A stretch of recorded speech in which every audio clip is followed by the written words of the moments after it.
મેં આ પરિસ્થિતિનો જિલ્લાના અધિકારીઓ સાથે પરામર્શ કરીને વિગતો લીધી છે। ડીઝલ માટે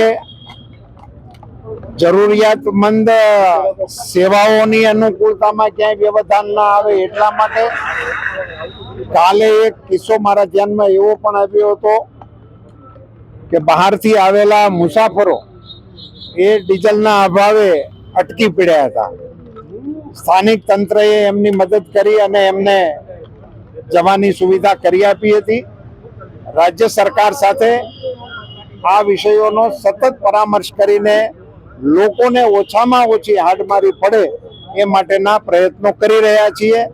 નાગરિકોને મારી બે હાથ જોડીને વિનંતી છે કે આ વર્તમાન પરિસ્થિતિને કારણે અકળામણથી આપણે એમાં લાઈનો લગાડવામાં ન જોડાઈએ, આવતીકાલે શું થશે એવા ભયને કારણે, પરંતુ વિવેકપૂર્ણ રીતે ઉપયોગ કરીએ અને જરૂરત ન હોય તો આ વપરાશનો સંયમપૂર્વક આપણે કંટ્રોલ કરીએ એવી પણ એક નમ્ર અપીલ કરું છું।